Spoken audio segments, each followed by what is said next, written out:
Hi, welcome to Critical Mass. I'm Rich Bonaduce with the Standard, Examiner, and Salt Lake Magazine. I'm Kaitlyn Booth with Watch, Play, Read. And we are here chatting movies. We're talking about Get Hard with Will Ferrell and Kevin Hart. And we're doing it at KPDR Studios, not at Art House Cinema 502, although I'd love to shoot there again.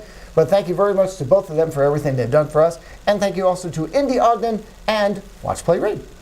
Thank you. And Salt Lake Mag and all that. So like all that stuff on Facebook. Yes. So right now, get a little taste of Kevin Hart and Will Ferrell in Get Hard. Still Snoop Dogg and D.I.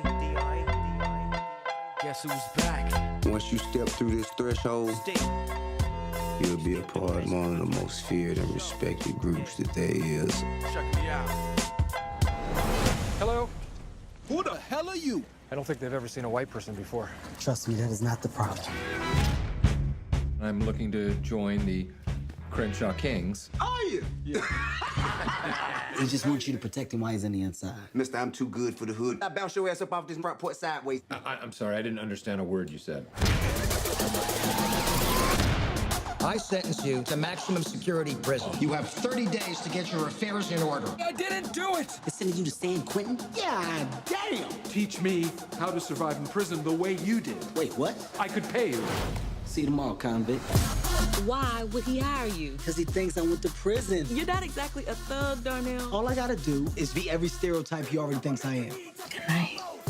Bitch, don't walk away from me. What the hell did you just say to me? Bro, stop. Stop.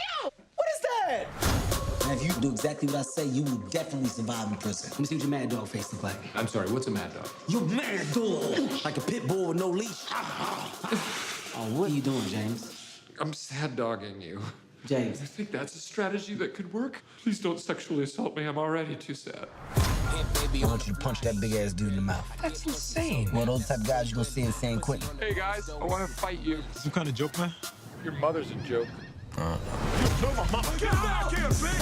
Oh, no, please don't hurt my body! Oh, no, my body! Your training's not going well, man. I got a plan. Thank God. You're gonna learn how to... What? When life throws you dick, you make dick aid. Dick-aid doesn't sound like a significant improvement over dick. Girl me! We do this, we do it hard. I can get hard. We're about to simulate a prison riot.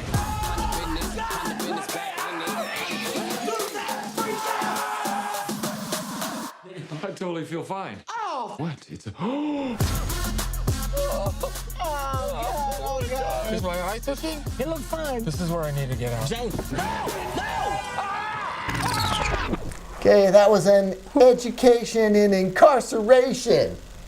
And I'm very curious. We just came from this movie. Yeah. So I'm very glad to be talking with you about it because you seem to have, just from what we talked about while I was pressing some camera buttons, have some very strong feelings about this movie, and I'd really like to hear them.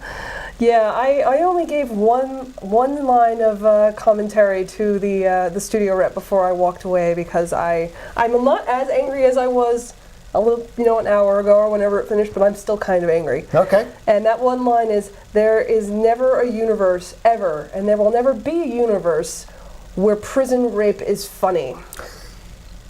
Just a little? Not even just a No. little? No. Okay.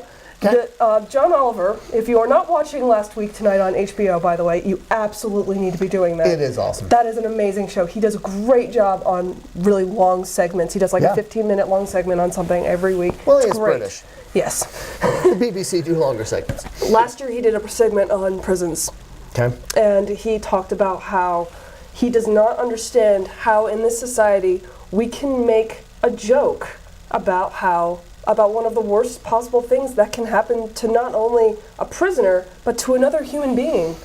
This is one of those things I'm really, really passionate about. I don't like sexual violence in my movies anyway. I will not go see that kind of stuff. I can't even make it through Game of Thrones. I can't watch it. I can't stomach famously, it. at my own house, got up and walked out of the rape scene in Clockwork Orange. And I was like, don't blame you. I know what's happening. Mm-hmm. I'll wait till the music ends, and I'll come back and watch a movie. I'm not into that either. I heard there was a movie with an 8-minute rape scene with Monica Bellucci, and I'm like, I'm out. Yep. You don't have to pay me for that one. I'm not going to see Nope. it. And that's what I told my editors at Watch Play Read during Sundance. I'm like, I can sit through anything except that. I'm like, Hannibal is one of my favorite TV shows.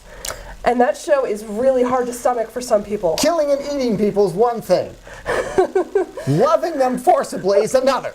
I guess it is for me. I mean, everybody's got their quirks, but, you know. No, I can watch a lot of things too, but yeah, that is kind of where I draw the line. Yeah, and that was nothing with this. That was the entire joke of this movie was talking about how Kevin Hart's character, whose name I can't even remember, Deshaun or whatever his name is. I think it's Darnell. Darnell, that's it. Yeah, I can't even remember. Was trying to teach this old crusty white guy, who's basically Will Ferrell's character, how to not get sexually assaulted in prison. Yes. And it was just, I sat there through the entire movie going, really? This is what you're going to make a comedy on? Really? So you didn't laugh at all in this movie? No. No? Not once? No, not once. Okay. 30 minutes in, I checked my watch to see when this was going to end. And how long did it run? Hour and 40 minutes. I think it was what it was when we checked IMDb a minute ago. I think some of these movies, Home, like we spoke about before, and this one, need to watch their runtime. Or learn how to pace themselves better. In the case of Home, they need to work on their pacing. And in the case of this, just don't make a movie where your joke is rape. So let me say this. Now that you've introduced it that way, it's really going to be hard for me to say my piece. It gets hard for me to say my piece. I try not to, I don't know, I try not to look at movies as all the same movie. I mean, like Schindler's List wants to be one thing, Interstellar wants to be another, Get Hard wants to be something else. And what I try to look at is how did Get Hard do as far as for the kind of movie you want it to be. Okay. You know what I mean? And although I completely agree with you about the sexual violence and all that, what I thought this movie did is they went, we're going to play into every stereotype I can think of. That's what I think the writers did. Yeah. And Ethan Cohen, as we discussed earlier, directed this, and he wrote Tropic Thunder. Yes, that's what I saw. And some other things. And Tropic Thunder had that character with Robert Downey Jr. that a lot of people thought was a pretty questionable thing to do. I thought it was layered.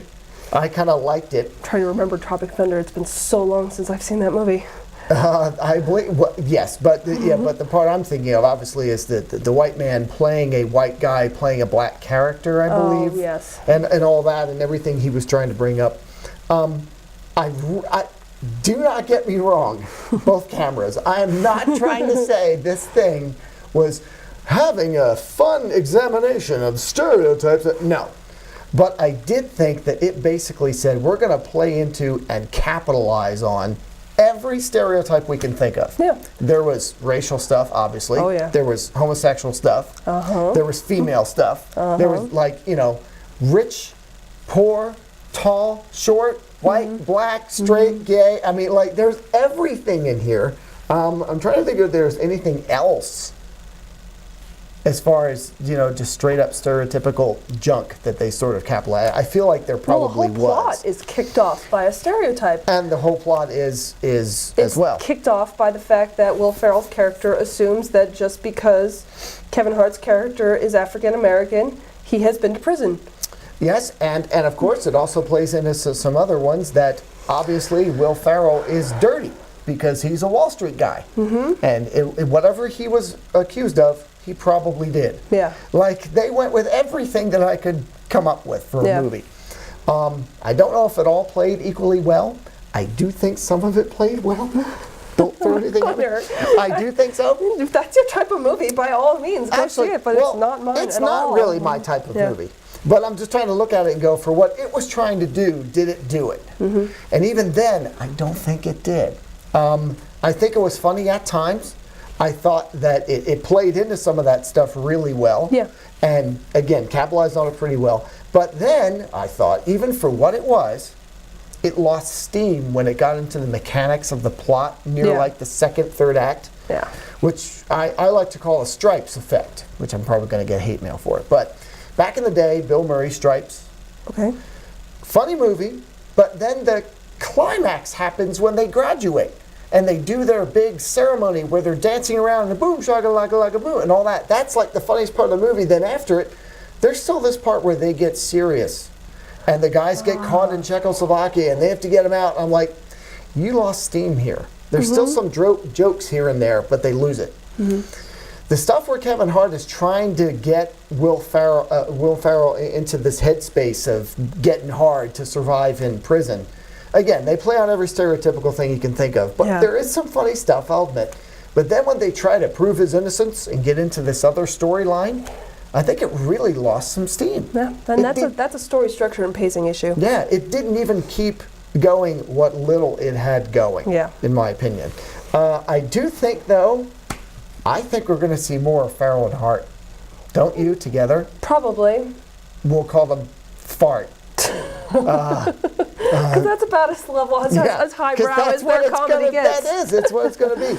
But I thought, oh my gosh, is this Laurel and Hardy? Is this a modern Abbott Costello? The tall, straight white guy, a thin white guy, and the short, squatty black guy, and how they play off of each other, and all the basic stereotypes you can come up with for these characters. Is this another? Is this David Spade and Chris Farley? Is this going to be a comic duo we see more from? Oh, goody. I'm super excited now. Actually, they could probably be pretty good together if they had, a halfway decent script or even just a decent script. Okay. So we're neither one of us thought it was awesome, but I do give it some props for trying to do at least what it did.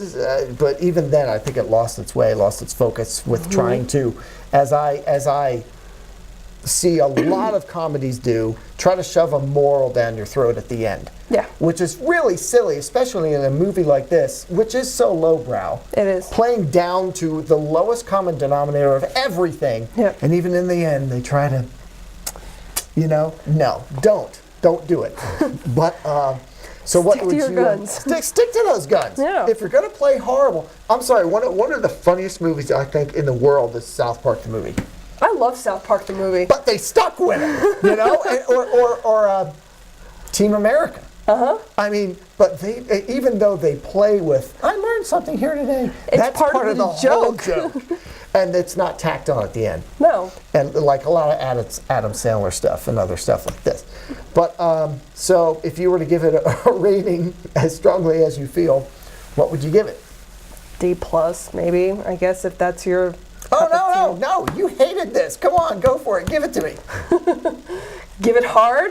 Because Get hard with it. That's the joke they make like every 5 seconds. Well, I don't know, I guess, it was just a straight D for me. I did not laugh at once. And as soon as it ended, I turned to Kyle and picked up my notebook and went... Yeah, Kyle was not happy either. No, so I'm outnumbered. But I mean, if it's trying to be a lowbrow comedy, you don't even think it was good as that. No, I can't wrap my head around anybody who would find that funny.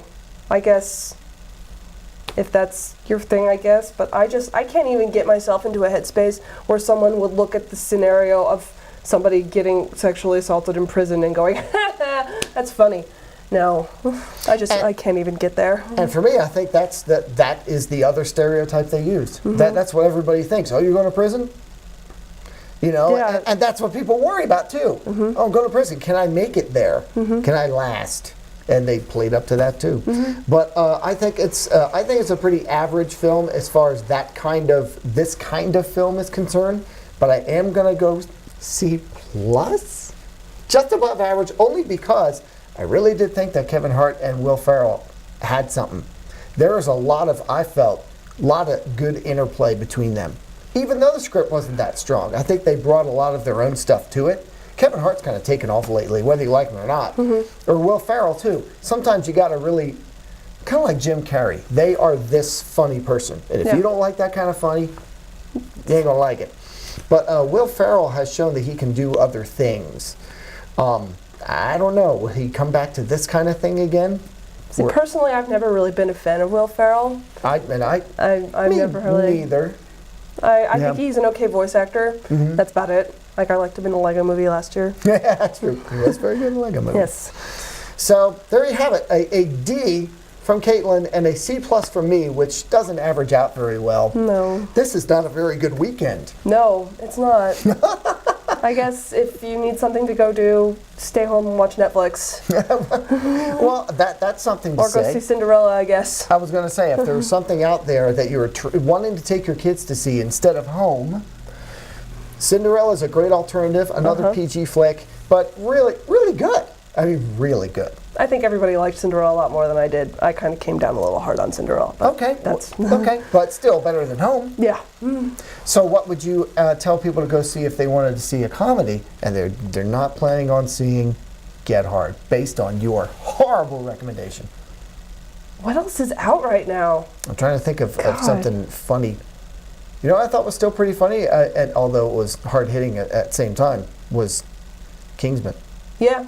I still like Kingsman. I saw Kingsman again. I saw it in D-Box. I've never seen a movie in D-Box before. I saw Kingsman for a second time in D-Box. Did you like the settings? I liked to be able to turn it down. Yeah. I had it cranked, I think, for Ghost Protocol or something like that. Oh my. Holy cow. I felt like I was on a Universal Studios ride. I was on a roller coaster. I was glad I could dial that sucker down. So there you go. No offense to the folks who make these movies, but make them better. Yep, please. If you're looking to go see a movie this weekend, we don't suggest going seeing any of the new ones. Check out some of the old ones that you might have missed, or if it's lousy weather, there's always Netflix. Yep, always Netflix. Okay, I'm Rich Bonaduce with Salt Lake Magazine and the Standard Examiner.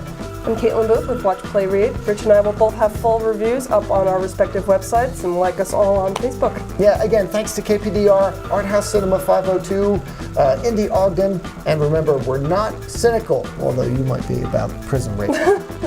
We're just critical. And happy to be critical about that. Yeah.